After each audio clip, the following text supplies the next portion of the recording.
What is up, everyone? Well, let's recap what we've done so far. Talked tight ends, then we talked QBs, then we talked running backs, and today we got wide receivers. And this one might be the most uncreative of the bunch as far as how we're going to look at them. And just to jump right into it, you can see right here I have it separated in two categories: high end wide receivers and everyone else. I try to get creative and try to figure out different ways to break this apart and get creative like we did for the QBs or the running backs. But it just didn't happen here.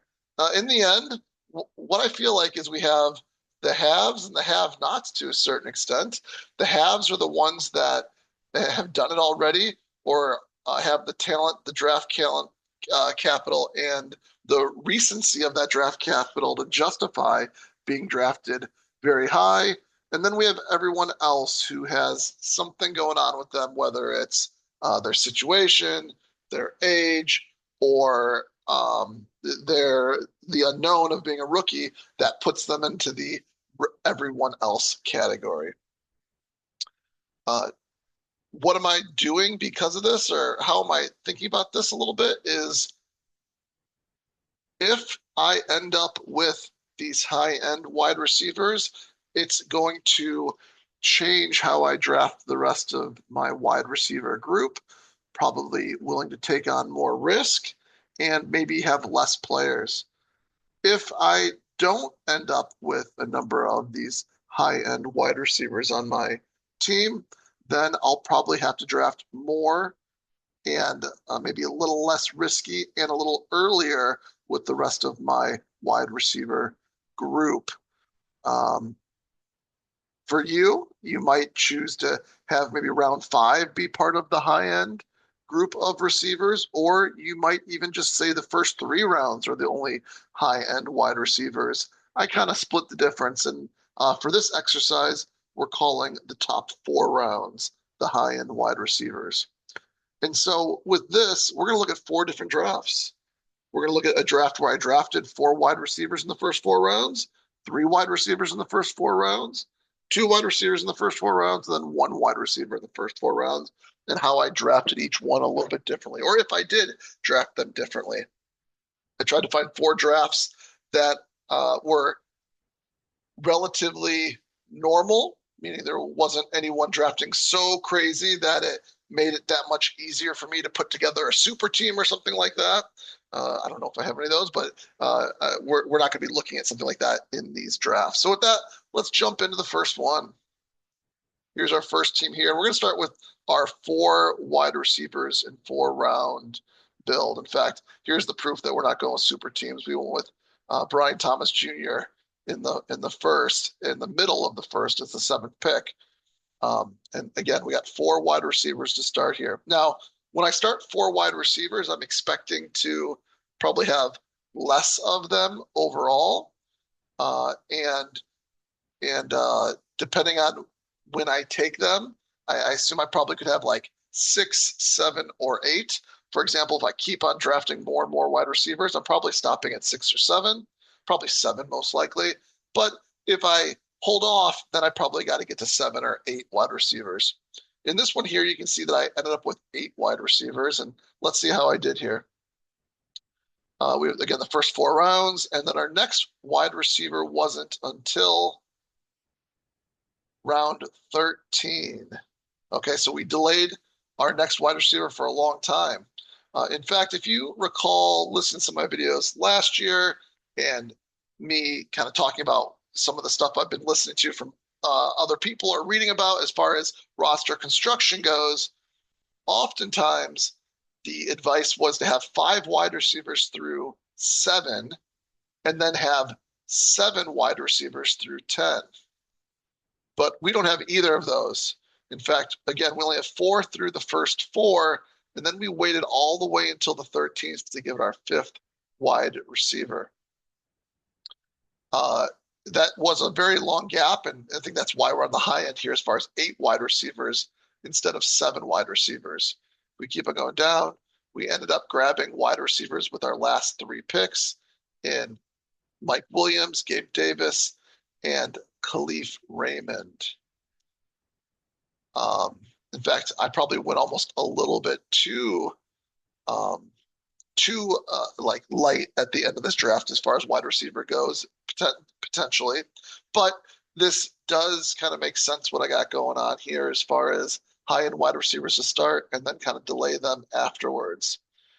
Um, I do feel like it is a little on the light side. And going through this, I could see, for example, maybe one of these three picks being made into a wide receiver instead, and you could debate which one you dislike the most out of these three picks. But one of these three, maybe being a wide receiver, might make sense. That being said, I am super light on running back as well, with only one in the sixth. So again, I do think this is acceptable the way I ended up with four and then delayed.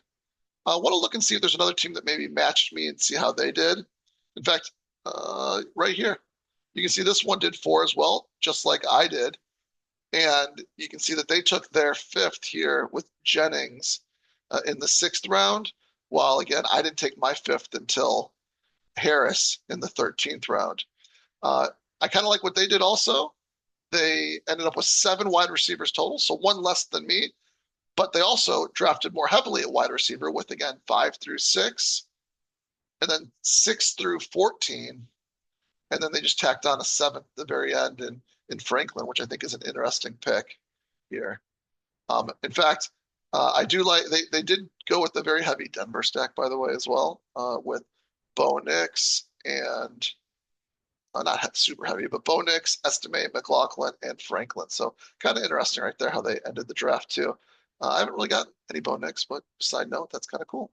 Okay, so I do like what I did here overall. Again, not really looking at roster construction as far as the whole team goes, more just kind of if the wide receivers make sense for the team. And I do like theirs as well, by the way, with the 7 wide receivers. Next one here, we are now going with 3 wide receivers through 4. And so I went in the first, third, and fourth with a wide receiver. And so I think things changed maybe just a little bit. You're probably talking still anywhere from 7 to probably 7 to 8 wide receivers. You're probably not stopping at 6 if you're not going 4 in a row. So probably 7 or 8 wide receivers is probably what you're looking at. You can see here that I went with 7. Going with 7 probably means that I took more wide receivers early. And in fact, you can kind of see that if you're just looking at the board here. I end up with wide receivers in the first, third, fourth, fifth, sixth, or sorry, 7th and 8th rounds. And I only took 2 detours in the second round for a tight end and a 6th round for a running back. So both this first draft and the second draft here that we're doing, we're kind of doing a zero RB build of some sorts where we're waiting until, I think it was the 6th round in both of them, if I'm not mistaken. Let's just take a quick look. Yeah, wait until the 6th round in both drafts to grab my first running back.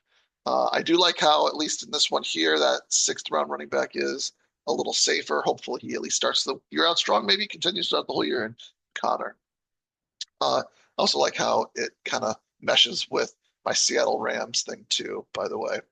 I also like how within these 3, 4, 5, 6 running backs, it's a lot of high-end upside overall and maybe some high-end risk also. We got Nacua, JSN, and Harrison. Again, those are in my high end, so awesome there. I then took Tet, the high-end rookie or the highest-end rookie in the 5th.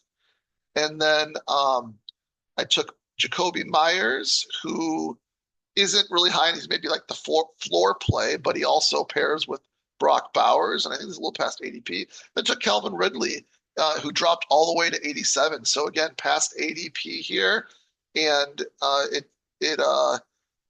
it kind of makes sense considering with this room, I have a lot of other open options to pair my quarterbacks and my wide receivers. Usually in this 8th round here on 87, I'm probably considering Kyler Murray.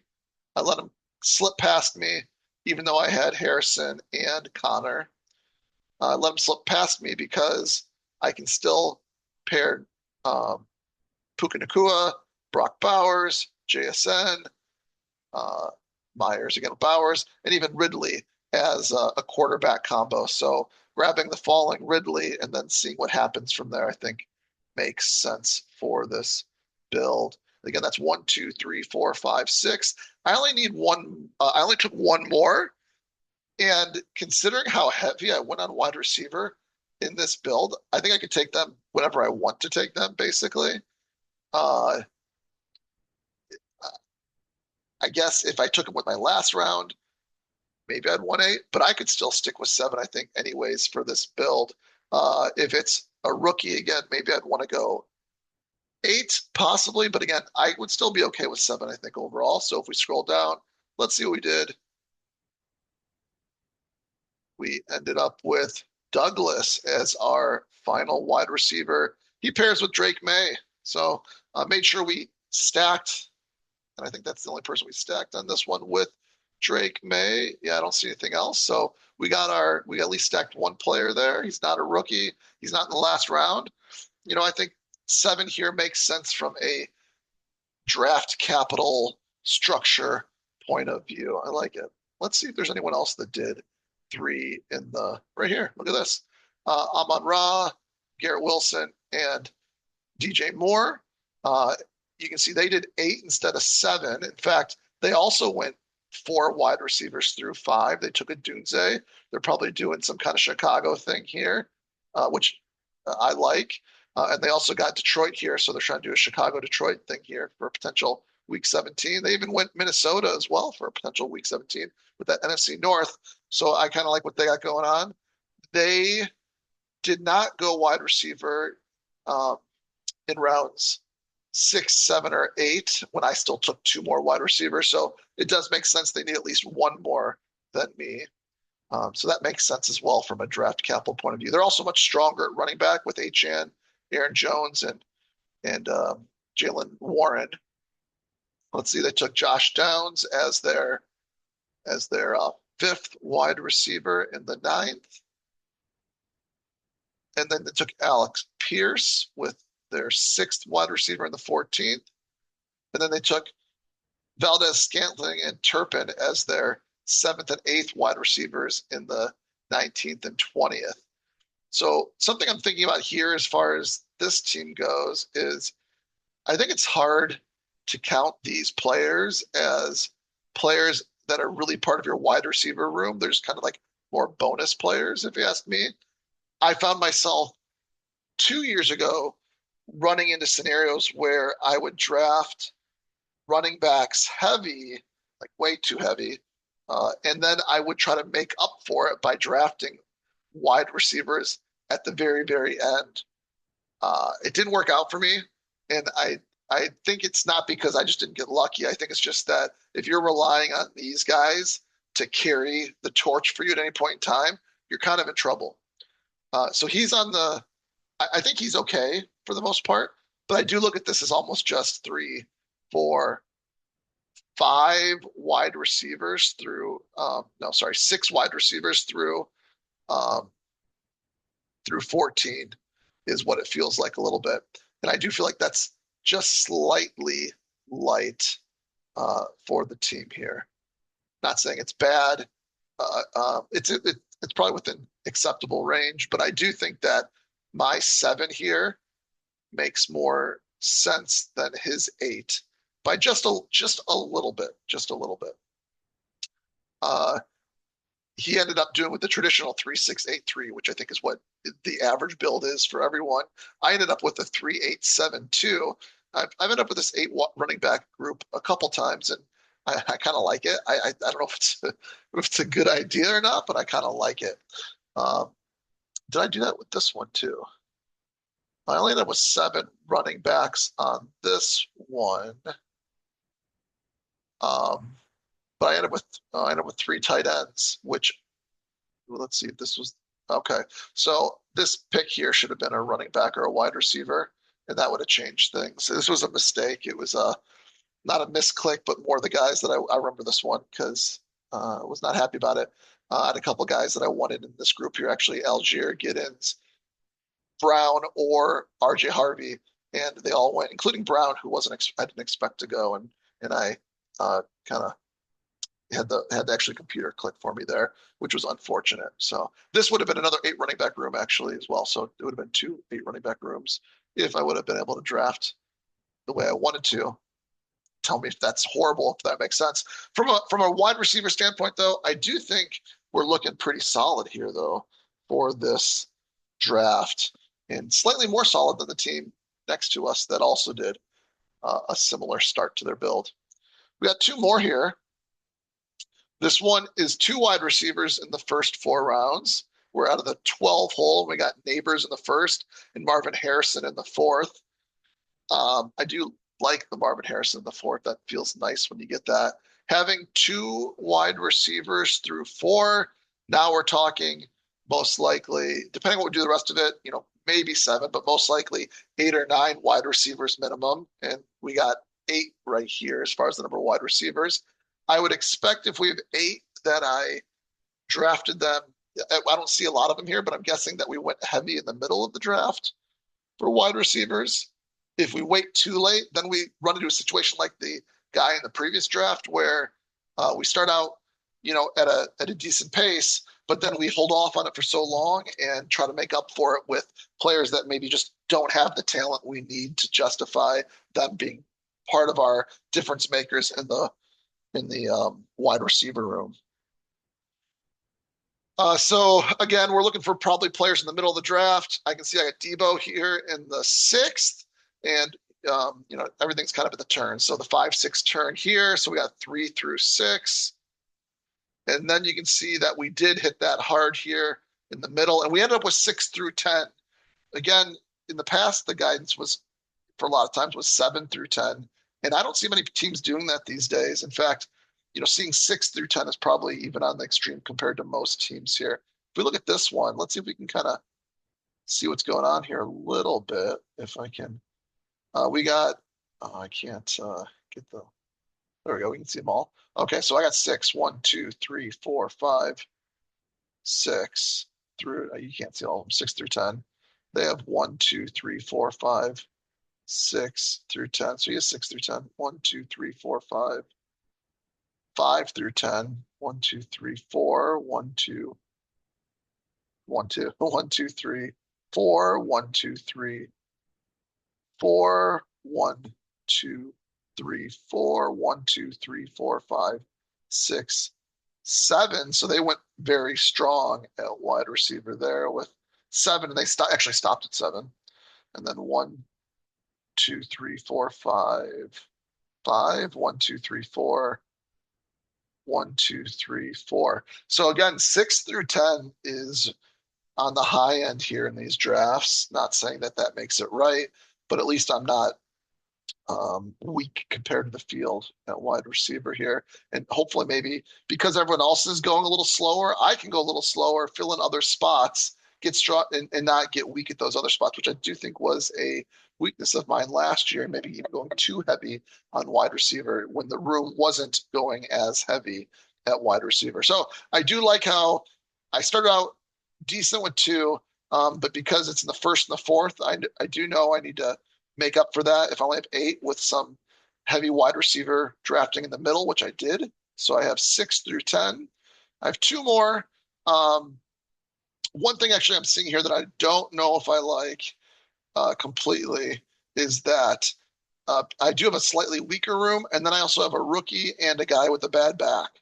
I think I know that it looks like I kind of knew that I did this, and I tried to make up for it a little bit by also getting Kirk. I think I wanted Shaheed here, by the way, in this one, but getting Kirk, who hopefully is on the safe side. With Golden and Pittman here, I don't know if I really need any more rookies on this team.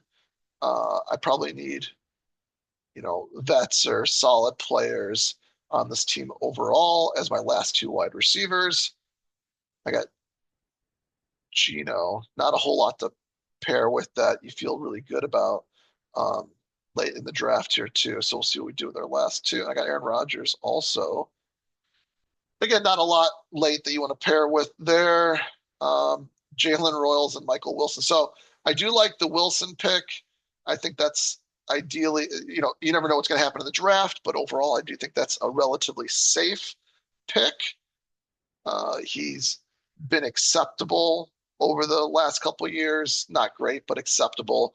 Get him here in the 18th round. I think you can get a later. He can fall in drafts too, even to the 20th round.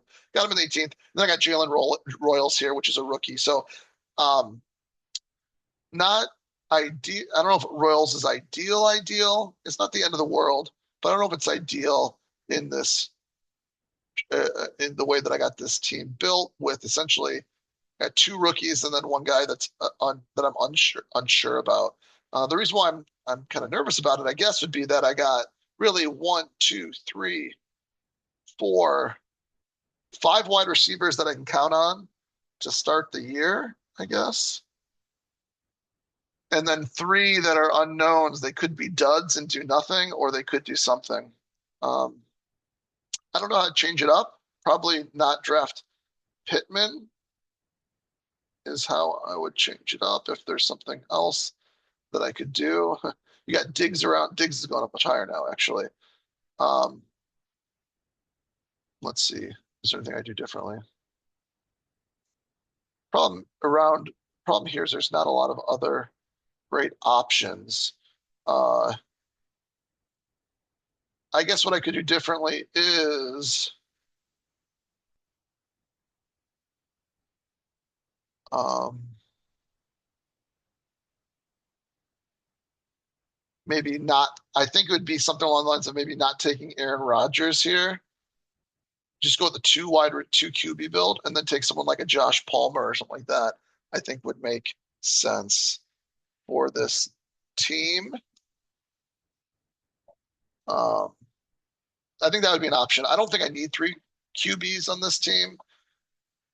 Three's fine. I just don't know if I need three. And then that's kind of a risky third too. You don't even know what's going on yet with it. I think I drafted it because I had the Giants up top, and then I had something else that could match with them later on. Tennessee, maybe. I think it was mainly with the Giants. In fact, I see I got Theo Johnson down here too. So that'd be all to change. Get maybe one more wide receiver, or actually take the wide receiver here and like Palmer, and then hope that the QB comes around to the next round, possibly, and not take Royals. I kind of would like that as well. Not bad. I think it should be slightly better. Last one, we got one wide receiver in the first four, and Amon-Ra. We're in the 12 hole again. And with one, I got to load up on wide receivers the rest of the way through, and I did draft 10 of them, so I definitely did that. So I like that. And you're kind of forced to start drafting them relatively early, past the fourth round. You can see I actually even skipped a wide receiver in the fifth round. But then in the sixth round here, I took Odunze, then Reed in the seventh, Ridley in the eighth. Um, then I took Downs in the ninth, Kirk in the 10th. So I mean, this is super. I kind of like what I got going on here in that I have one, two, three, four, five, six again through 10, which seems to be the number that I've been hitting often. And they're all going to do something for me, which is nice too, or hopefully do something for me. There's not a whole lot of risk here. And the risk that we do have is some second year risk, and hopefully there's some upside to that as well. Going down, we got our two QBs here. So again, like the last one, a little on the weak side at QB, but not like horribly weak. They're satisfactory if the rest of the team does what they're supposed to do. And then in fact, I went back to wide receiver again here for 7 and 8, Hart, Harrison, Higgins, and then AD Mitchell and Tutu Atwell to pair up with Stafford here. It doesn't look like I paired anyone up with May though, which maybe if there's one thing I did wrong, it's that. In fact, I do see that I took Downs and I took AD Mitchell here. I think I was probably trying to do a pairing with Daniel Jones here. Um, I could have probably like maybe gotten rid of Higgins goes with Stafford, so maybe got rid of Fannin here, and then because I don't really need Fannin exactly, maybe get rid of Fannin and go AD Mitchell and Jones here and then see what falls over here. Fannin could fall the way here possibly as well. You can see there were a couple tight ends that were taken, but why wouldn't he be one of the ones that stays? Who knows? Uh, so those are the drafts that I did here. And I like this one also, super heavy in the middle. And this feels comfy, actually, believe it or not. Maybe not as high end though, but I do think there's some high endness here possibly. Odunze could bring it. Kirk could rebound and bring it. Ridley could rebound with a better offense and bring it as well. Reed could keep up what he started the first like 2 weeks of the season instead of falling off the rest of the season. I don't know if I believe that, but it could happen. So again, a lot of nice things going on here. And if some of these running backs hit and then some of these wide receivers hit, and I got a lot of players that were down last year that could be up this year. If that happens, this is a nice team for that. So tell me what you think. Do you like what I'm doing here with the wide receivers? Um, Looks like ending up with 6 through 10 most of the time. Give me your feedback. See you on the next one. Peace.